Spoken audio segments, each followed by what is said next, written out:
Bom, então hoje nós vamos retomando, né, a continuidade do estudo do capítulo 7 do livro No Mundo Maior, o capítulo 7 que se chama Processo Redentor, e que na semana retrasada a gente estava acompanhando o André Luiz e o mentor ali, né, o Jerônimo, fazendo. Não, não é o Jerônimo, não, perdão. Eu estou misturando os livros agora. O Calderaro e com relação àquela criança que tem uma deficiência física muito grande, e a gente viu a presença de dois espíritos que têm uma desavença com esse irmão, né? A gente sabe que essas situações muitas vezes não são punições, mas são consequências de erros muito graves do passado. Então, esse especificamente, ele tinha prejudicado e, na verdade, até matado uma série de pessoas, se aproveitado de uma situação política, né, na época, de uma facilidade que ele tinha nesse sentido, e ele ainda guardava algumas das pessoas que foram prejudicadas, seguindo ele, não perdoando. Alguns já tinham perdoado, mas esses dois ainda estavam ali próximo. E a gente viu também no final desse trecho que a gente estudou que inclusive esses dois estão próximos de um momento, de uma nova oportunidade, que seria a reencarnação deles. E o detalhe de que eles reencarnariam como irmãos dessa pessoa que tinha essa deficiência. Então a mãe desse menino com deficiência já tinha espiritualmente aceitado receber esses dois novos espíritos que eram inimigos desse irmão mais velho. E que, como a gente viu através da oportunidade de cuidar de um irmão com problema, né, iriam desenvolver aos poucos um amor que eles estavam incapazes através de 2 séculos. Isso tinha acontecido há 200 anos atrás. E então vamos lá. Seguindo a partir desse momento ali.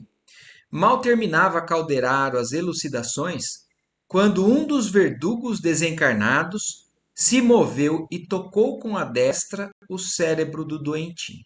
Então, olha isso, um desses dois espíritos sombrios tocou na cabeça desse irmão encarnado, recomendando que o assistente examinasse os efeitos desse contato. O Calderaro então pediu para que o André Luiz prestasse atenção. Extrema palidez e enorme angústia transpareceram no semblante do paralítico. Então, agora a gente começa a entender algumas coisas que a gente presencia aqui do lado materializado, né, encarnado, sem o acesso para a maior parte de nós da visão espiritual. Algumas pessoas têm, né, a sensibilidade para enxergar, ou a maior parte de nós não. Mas entendendo o seguinte, esse doente, do nada, fica pálido e parece que tem uma angústia no semblante. Então parece que ele está sofrendo, ele não fala, ele não enxerga, ele não anda, como a gente já viu. Mas o André Luiz segue descrevendo: notei que a infeliz entidade emitia através das mãos estrias negras de substância semelhante ao piche. Então imaginem isso. É como se fosse uma substância escura, né, meio consistente, como um piche mesmo, as quais atingiam o encéfalo do pequenino, acentuando-lhe as impressões de pavor. Então, quando a gente está cuidando ou está com a oportunidade de presenciar alguém numa situação como essa e aquela pessoa pode estar passando por algo que a gente não sabe o que está acontecendo, uma das possibilidades está sendo descrita aqui. Então, a presença de um espírito que não tem uma boa sintonia, na verdade, tem o desejo de prejudicar.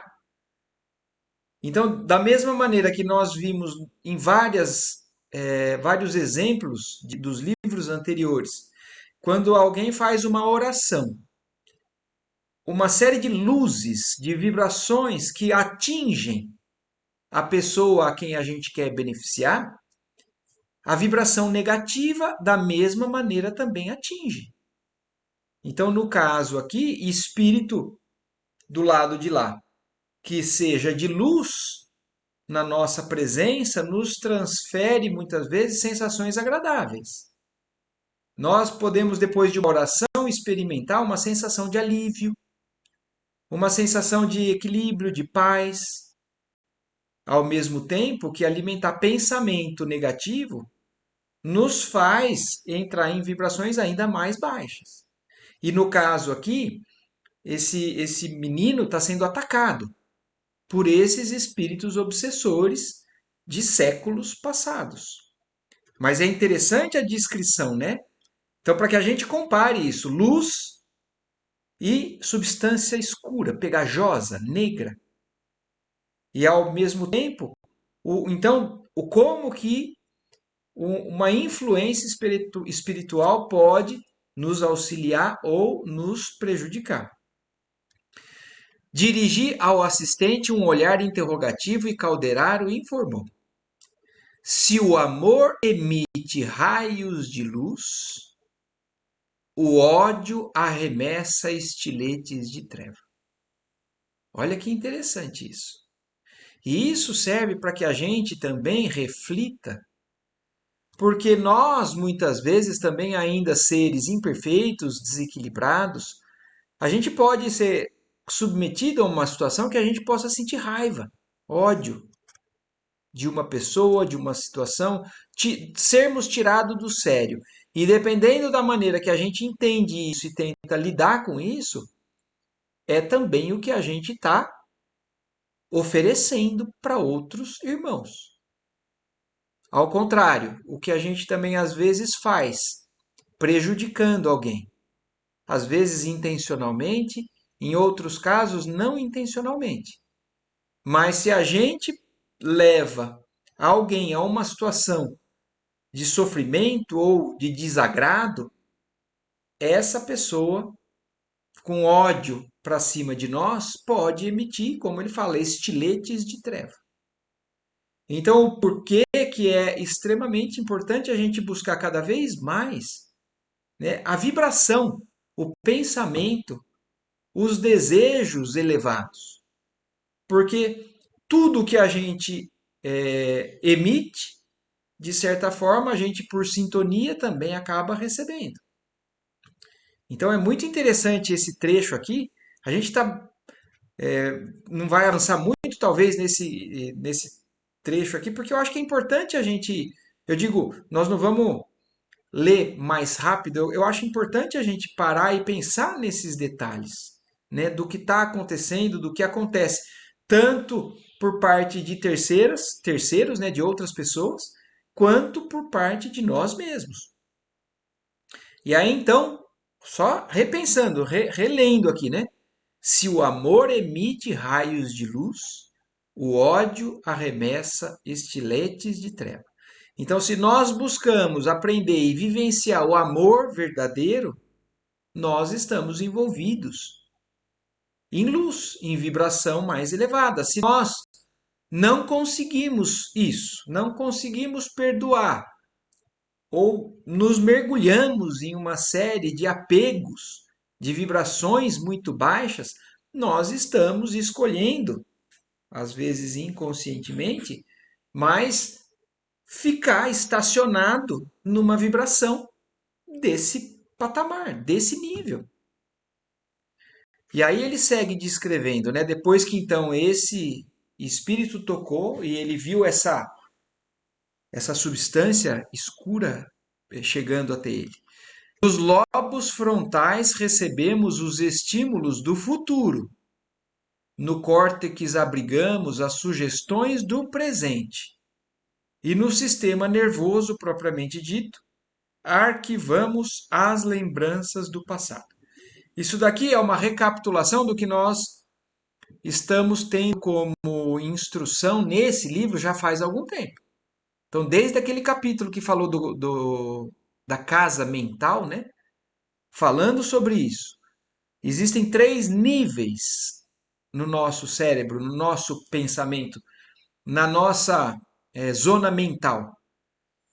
O mais inferior, que é o passado, né, que é o que nós acumulamos, o presente, que é o piso intermediário, e o piso superior são os estímulos para o futuro, é a busca de elevação, de metas mais nobres. E aí então ele explicou isso para que a gente se lembrasse e continuou falando.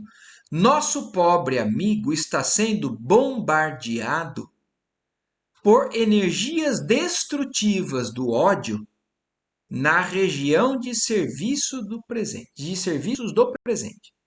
Então, onde que aquele espírito está agindo? Na zona intermediária do cérebro daquela criança paralítica, que é a área do presente, do hoje. Isto é, em suas capacidades de crescimento, de realização e de trabalho nos dias que correm. Então, se a influência espiritual negativa está influenciando no hoje, aquele espírito não está conseguindo, então, por exemplo, avançar no desenvolvimento do seu próprio corpo. Está prejudicando. A saúde dele já é prejudicada. E com uma influência espiritual negativa, está pegando no desenvolvimento, no funcionamento desse hoje do organismo e das ações daquele indivíduo. E aí ele segue ainda explicando: tal situação derivante da culpa compele-o a descer mentalmente para a zona de reminiscências do passado, onde o seu comportamento é inferior, raiando pela semi-inconsciência dos estados evolucionários primitivos. Esmagadora maioria dos fenômenos de alienação psíquica procedem da mente desequilibrada. Repara o cosmo orgânico. Então, olha isso. Isso daqui é mais profundo do que muitas vezes eu acho que a maior parte de nós pode compreender.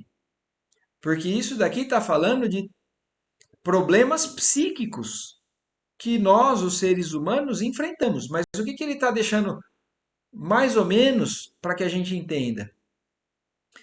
A influência espiritual age numa determinada zona do cérebro e porque aquele espírito tem culpa, tem algo comprometido no seu passado, eles conseguem fazer com que ele desça a essas lembranças e fique atrasado nessa questão do que ele cometeu. Por isso que nós somos, né, nós colhemos aquilo que a gente planta. Então ele se plantou uma série de prejuízo na vida de muita gente, não é porque ele matou que ele está livre dessas pessoas. Aliás, o mundo espiritual nos mostra essa grande verdade. A gente se livrar de alguém através da morte daquela pessoa não faz com que a gente se livre. Na verdade, só faz com que aumente a algema que nos ata àquela pessoa. E, por mais que a pessoa viva, mude de roteiro para a sua vida, de pensamento, aquilo vai estar arquivado no seu passado e só vai estar libertado daquela questão quando ela resolver. Não adianta fugir. Não adianta inventar outros assuntos, mais cedo ou mais tarde, aquilo que está arquivado no passado vai ser. A gente lembrando também a questão daquele. O que foi descrito lá, que era um tinha matado, o outro que tinha morrido, estava há 20 anos acompanhando aquele espírito. Por quê? Ele já tinha se arrependido, ele tinha procurado fazer uma vida diferente, mas a culpa ainda acompanhava ele. Por quê? Porque o assunto com aquela pessoa que ele prejudicou ainda não tinha sido resolvido. E então, e aqui agora eles completam, né, toda essa explicação falando: esmagadora maioria dos fenômenos de alienação psíquica procedem da mente desequilibrada. E aí ele pede para reparar então no cosmo orgânico daquele espírito. O doentinho, da aflição em que se mergulhara, passou às contorções, evidenciando todos os característicos da idiotia clássica. Os órgãos revelavam agora estranhos deslocamentos. O sistema endócrino patenteava indefiníveis perturbações. Então imaginem a cena, ele já vive um quadro difícil. Ele é um paralítico, limitado em uma série de coisas. E ele está com a presença desses espíritos ali rodeando ele. Mas tem momentos em que esses espíritos vão lá e cutucam na ferida. E aí o que, que aconteceu? Uma resposta do organismo. Porque aquele espírito está sendo atacado. E mesmo que ele não saiba falar, que ele não enxergue direito, que ele não ande, qual que é a maneira que ele sente? O organismo se ressente daquilo e se contorce. O rosto dele fica com uma face mais pálida de angústia, então o que aparentemente pode parecer, ele deve estar com dor em algum lugar. Deve estar com dor em algum lugar. Mas é uma dor orgânica com origem nas influências psíquicas, nas influências espirituais. E aí o André Luiz, vendo tudo isso, né, compadecido, inclinou-se o instrutor sobre o doente e esclareceu. Os raios destrutivos alcançam-lhe a zona motora. Olha lá, aqueles raios de ódio, aquele piche alcançou a zona motora daquele espírito, provocando a paralisação dos centros da fala, dos movimentos, da audição, da visão e do governo de todos os departamentos glandulares. Então, aqui fica claro que ele pode ter uma deficiência orgânica, ele pode ter uma má formação orgânica. Mas o organismo nosso é dinâmico, ele está constantemente procurando se regenerar, crescer, evoluir. Da mesma maneira, quando a gente tem uma doença, por exemplo. Por que a gente faz oração? Por que a gente recebe passe? Por que a gente vai na igreja, procura bênção, procura uma série de coisas? O organismo pode estar desorganizado, mas a ação espiritual pode começar a trabalhar para eliminar alguns elementos doentes e começar a transformar em cura. Só que no caso aqui, o que a gente está vendo? Um menino, uma criança que tem o organismo muito debilitado, mas qual é a influência espiritual que ele está tendo no momento? É de mais prejuízo. Então, a mãe dele pode ter, né, algum mérito, pode ter uma influência positiva sobre ele, mas ele ainda carrega influências negativas também. E então, o que eles mostram aqui? A ação desses espíritos obsessores ali está agindo, está paralisando, está segurando o que poderia se desenvolver, melhorando. Então vamos pensar assim: esse menino está assim nesse momento. E quando esses espíritos que estão ali ao lado dele prejudicando conseguirem a bênção da reencarnação, saírem de perto dele de uma influência direta, que estão prejudicando. Eu não estou falando o que vai acontecer, estou pensando o que pode acontecer. Se eles, então, espiritualmente estão prejudicando, eles são tirados de lado, estão colocados ali juntos, essa influência negativa cessa, o que pode acontecer? Esse centro da fala, dos movimentos, uma série de coisas dele, com o auxílio do trabalho da espiritualidade e um movimento dele, pode começar a melhorar. Na verdade, aí ele segue explicando aqui, né? Na verdade, essa dolorosa situação cronificou-se.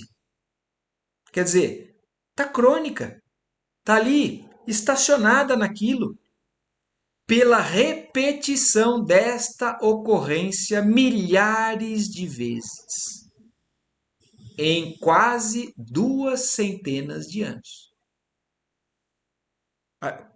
É muito impressionante a gente ouvir tudo isso que a gente está ouvindo aqui.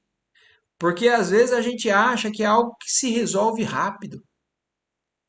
Então imaginem isso, esse menino, na verdade, esse espírito, antes de ser menino encarnado aqui, ele está sendo atacado por inúmeros outros espíritos que odeiam a ele, mas muitos avançaram e sobraram alguns, e esses alguns há 200 anos estão bombardeando milhares de vezes, querendo que ele seja prejudicado. E isso, então, é o que resulta, faz com que ele acabe reencarnando nessas condições. E isso explica uma série de anormalidades que a gente presencia de pessoas encarnadas que nascem com defeitos, com falhas leves ou com falhas mais graves de formação do seu organismo. E isso pode vir do próprio organismo e isso pode vir do perispírito daquele ser. Aquele perispírito pode muitas vezes estar transfigurado, deformado, pela quantidade de tempo que ele vem sofrendo, as consequências do que ele mesmo fez. E aí o Calderaro, então, explicando isso para o André Luiz, mostrando isso, né, fez intervalo significativo e tornou: examina a conduta do enfermo, fixando a mente na região, a mente na extrema região dos impulsos automáticos, seu padrão de comportamento é efetivamente subhumano. Volta a viver estados primários, dos quais a individualidade já emergiu há muitos séculos. Então, apesar de ele espiritualmente já estar numa condição até mais avançada do que a gente está vendo naquele corpo, mas por uma consequência da vibração que ele entrou, ele voltou a viver em algo mais atrasado. Não que o espírito dele esteja involuído, voltado para trás. Porque isso, no livro dos espíritos e em várias comunicações, os espíritos respondem. Nenhum de nós retrograda, nenhum espírito volta para trás. A gente estaciona, muitas vezes, só que a gente entra em vibrações que volta a vivenciar estágios primários, estados mais limitados. E o que é essa limitação? Na verdade, uma bênção para que esse espírito não continue errando da mesma maneira que ele errava quando ele tinha uma liberdade maior de ação. Então, é uma limitação das possibilidades de ação justamente por consequência e também por providência divina, né? Para que ele não piore ainda mais. Em outros casos menos graves, a medicina atual vem utilizando a terapêutica do choque, a maneira do experimentador que investiga nas sombras, examinando efeitos e ignorando as causas. Agora ele já começa a falar, o Calderaro, do que nós, a ciência dos encarnados, tem feito em situações como essas. É como ele está falando, não é num caso como o dele, que é um caso grave, né, de alteração, de limitação. Mas os casos menos graves, em que algumas pessoas são alienados mentais, né, são tidos como loucos, loucos leves, loucos mais. O que a ciência faz ou fez por muito tempo? O choque. Então, quantos loucos, quantos médiums ou quantos esquizofrênicos não eram tratados com choque?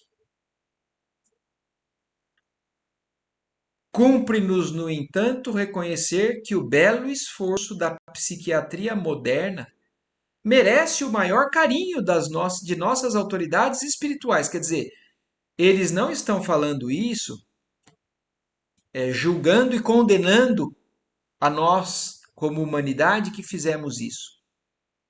Porque está falando, num esforço grande de tentar resolver, de tentar descobrir, de tentar ajudar, que às vezes são feitas essas barbaridades, ou talvez no futuro tidas como barbaridades. Mas não, ele está falando, ele está deixando claro isso.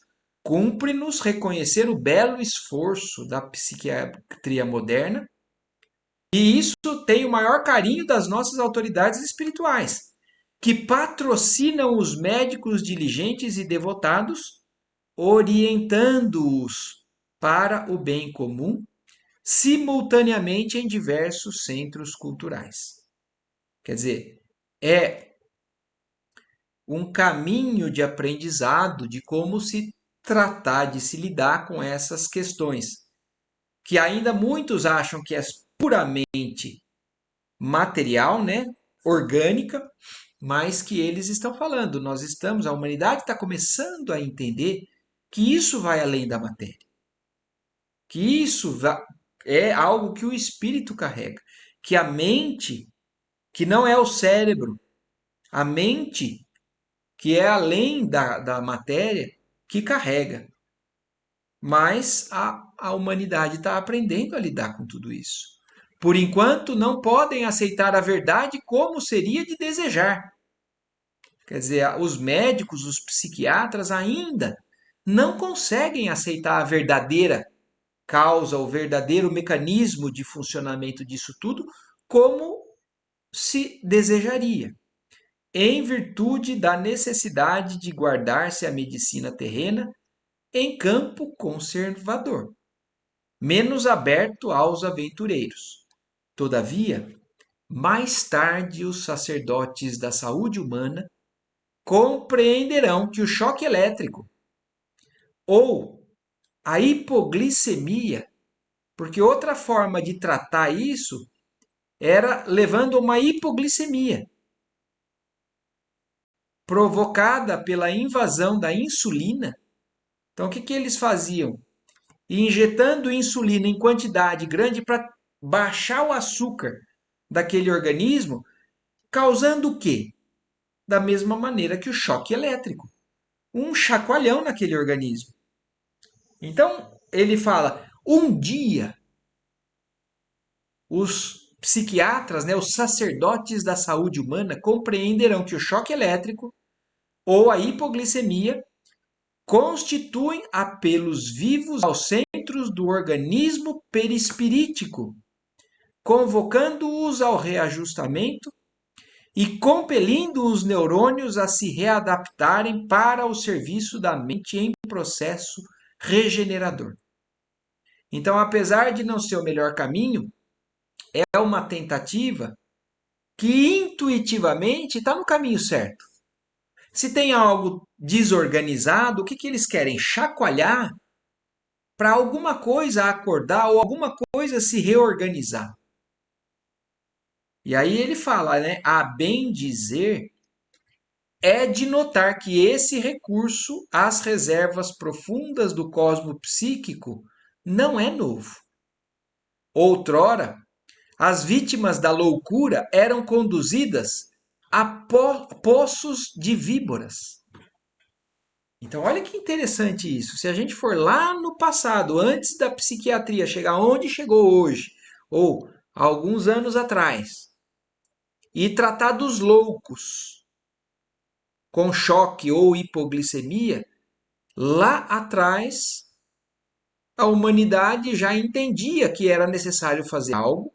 E o que eles faziam? Colocavam esses loucos num poço de cobra, de víboras. E para que isso? Será que isso era crueldade? Né? A pessoa já está louca e vai botar ali num poço de cobra? Se a gente analisar sem essas informações, parece realmente uma barbaridade e crueldade. Mas é como eles estão falando. esses recursos utilizados ultimamente não é tão novo, porque no passado esses loucos eram conduzidos aos poços de víboras, a fim de que a horrível comoção operasse a transformação súbita da mente desequilibrada. É que, desde remota antiguidade, compreendeu o homem intuitivamente que a maioria dos casos de alienação mental decorrem da ausência voluntária ou involuntária da alma à realidade. Então, olha que interessante. Intuitivamente, a humanidade percebeu que aquele espírito está louco, por quê? Porque ele saiu da realidade. E o que faz você ser jogado num poço cheio de cobra? É uma tentativa, um choque que traz ele à realidade. A necessidade de sobrevivência talvez tire ele dessa alienação mental. Por que, que o choque faz a mesma coisa? Porque a pessoa está totalmente absorta e aí vem algo muito forte, mesmo que seja materialmente, porque o choque elétrico muito grande é um chacoalhão no corpo, e faz com que é a tentativa de trazer aquele espírito à realidade. E em nosso campo de observação mais clara, podemos advir que todo desequilíbrio promana do afastamento da lei. Olha que interessante a conclusão aqui. Então, por que alguém chega nesse estágio? Porque se afasta das leis divinas. Se a gente está alinhado com as leis divinas, nós estamos em harmonia. Nós estamos vivenciando equilíbrio, paz.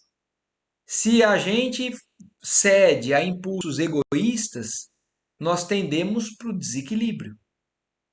Então, o desequilíbrio das buscas, das paixões, das sensações, daquilo que eu quero passionalmente.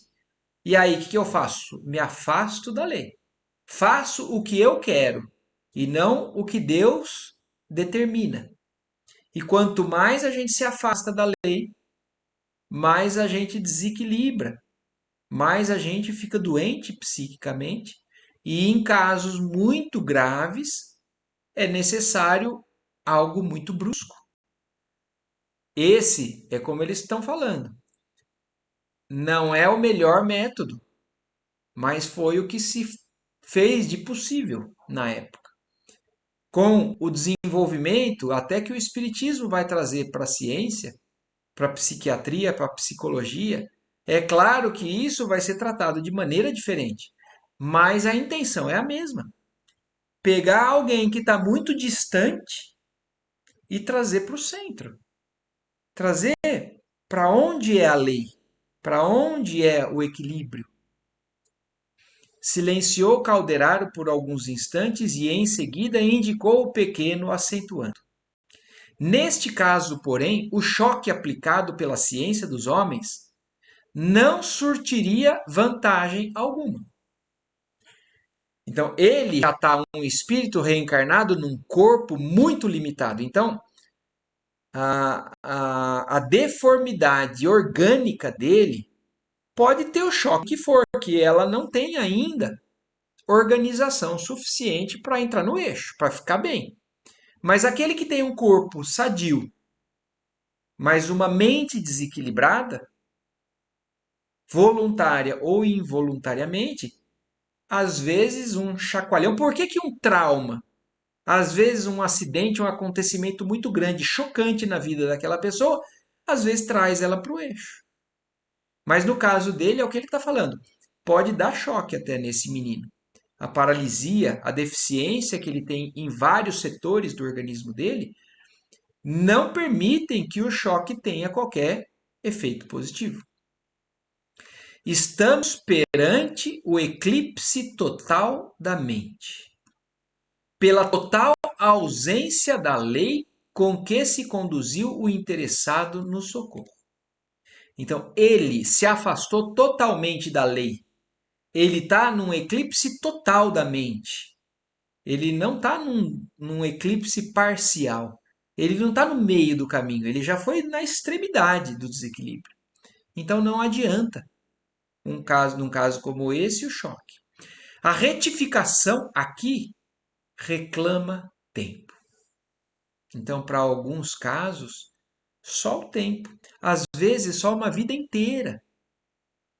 Num processo como esse, faz com que esse espírito consiga ir aos poucos retomando o eixo principal, né? E a consciência para que ele possa, numa próxima encarnação, já dar um passo melhor.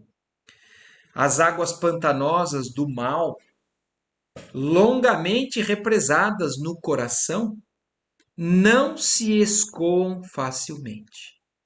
E esse trecho aqui, né, da explicação do Calderaro faz a gente ter até uma profunda compaixão daqueles que cometem o mal em níveis muito desequilibrados. Se a gente analisar na história da humanidade, aqueles que fizeram absurdos perante a humanidade, mataram centenas ou foram responsáveis pela morte de centenas de pessoas. Então, estes que mergulham tão profundamente no mal, a gente não precisa desejar o mal para eles. Porque eles já estão colocados numa situação de tanta tristeza, de tanto sofrimento, que só o que eles já arquivaram para eles mesmos é suficiente para a gente ter, né, essa compaixão. O plano mental de cada um de nós não é vaso de conteúdo imaginário. É repositório de forças vivas, qual o veículo físico de manifestação que nos é próprio enquanto peregrinamos na crosta planetária. Então, olhem aqui, né?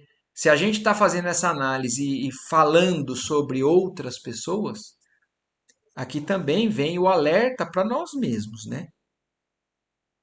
Dependendo do nível de sentimento, de vibração que eu cultivo para mim mesmo, dependendo do quanto eu resolvo me afastar do que Jesus traçou para nós, porque essa é a referência principal. Então, dependendo do quanto eu me afasto disso, é o quanto eu ainda também estou escolhendo de caminho difícil. Então, quanto mais fundo eu desço, maior é a necessidade de esforço para sair desse fundo. Então, quanto mais eu me desequilibro, maiores vão ser os sofrimentos que eu mesmo escolhi por resolver trilhar por esses caminhos tão distantes. Não estamos, porém, cientificamente falando, indaguei, diante de um caso típico de mongolismo. Aí o André Luiz perguntando, né, observando aquele menino, isso daqui não é um caso de mongolismo? Como era mais, inclusive, falado, né, na época, classificadas, né, as doenças psíquicas na época. O assistente respondeu sem se embaraçar. Acompanhamos um fenômeno de desequilíbrio espiritual absoluto. Em situações raríssimas, teremos perturbações dessa natureza com causas substancialmente fisiológicas. Impossível é desconhecer na esfera carnal o paralelismo psicofísico.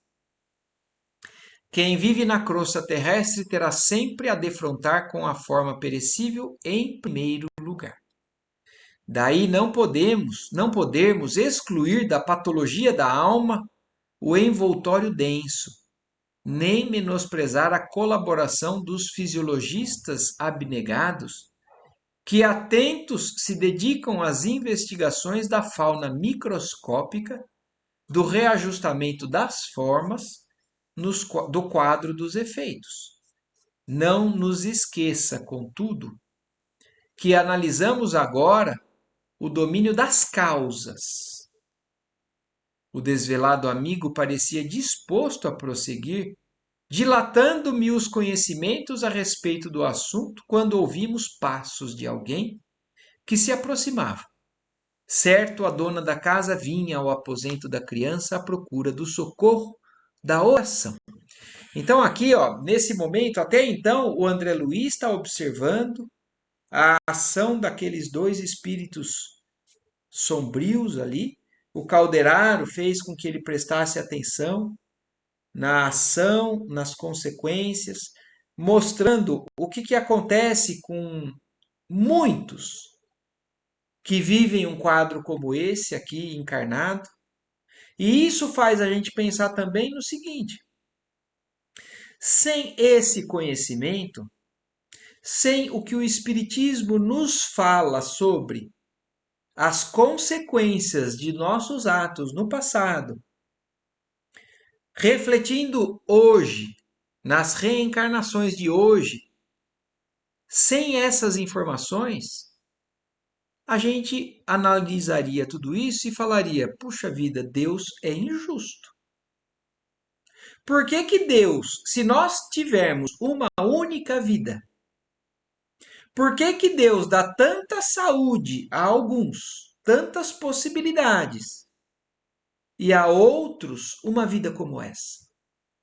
Imagine, se o espírito foi criado no momento da concepção lá daquele ser na barriga da mãe, Deus não seria justo, porque ele daria para alguns uma vida totalmente desprovida de qualquer tipo de benefício, de muito sofrimento, e só quem passa por isso consegue avaliar o grau de sofrimento que é isso. Só quem tem em casa, como essa mãe. Uma criança nessas situações sabe o quanto que aquele espírito não está tendo oportunidade nenhuma de se desenvolver, de ser feliz, de avançar intelectualmente, em realizações, uma série de coisas. E isso seria realmente injustiça de Deus se não houvesse a explicação. E isso está em escolhas erradas que esse espírito fez lá atrás. Da mesma maneira que se a gente faz boas escolhas, né, nós temos a possibilidade de vivenciar experiências que nos propiciem maiores crescimentos. Nesse caso aqui, existe um sofrimento, uma limitação muito grande. E aí, nesse momento, né, que eles estavam vendo, acompanhando, observando tudo isso, eles ouvem um barulho. O barulho de alguém chegando no quarto daquela criança. E era a mãe dele. E a mãe que iria chegar para conseguir fazer o que a gente também está entendendo agora, né? Se contrapor a essas vibrações negativas através da oração. Então, se existem elementos que nós podemos carregar do passado que nos prejudicam, existem elementos também que nós aprendemos que nos ajudam. E no caso, essa criança, ela não tem como fazer uma oração, ela está totalmente, como ele falou, totalmente alienada mental. Mas a mãe dele intercede por ele. Então ela chega e ela chega em busca justamente do momento de trazer alívio àquela criança através da oração. Concluiu Calderaro apressadamente. Nossos companheiros da medicina humana batizam as moléstias mentais como lhes apraz, detendo-se nas questões da periferia, por distraídos dos problemas fundamentais do espírito. Quer dizer, hoje, ainda hoje, a psicologia, a psiquiatria ainda fica prestando atenção somente na parte mais externa do problema, sem conseguir se ater ao íntimo do problema, que é espiritual. Relativamente aos assuntos científicos, conversaremos amanhã, quando prestaremos assistência a jovem amigo. Então aí o Calderaro vai falar um pouquinho mais sobre os assuntos científicos do entendimento dessa questão e do lidar dessa questão. Mas aí nesse momento o caldeirado vai interromper a conversa, né? Porque agora eles vão observar e participar desse momento da oração da mãe do menino. E hoje, por hoje a gente vai parar por aqui, porque agora também tem uma parte bonita e interessante para a gente ler com calma. Que na semana que vem a gente faz isso, então a gente entra nesse item 5, que é o momento que a mãe chega para fazer a oração, a gente vai ver a oração dela, vai ver a consequência dessa oração dela, e aí a gente encerra esse capítulo na semana que vem, certo? Oi. Eu tenho uma coisinha para falar sobre isso. Hum, Isso é uma coisa importante para todo mundo entender. é, Por exemplo, eu sei que é um exemplo do que eu estou passando, é, devagar, devagar, devagar, com todos os obstáculos que foram acontecendo.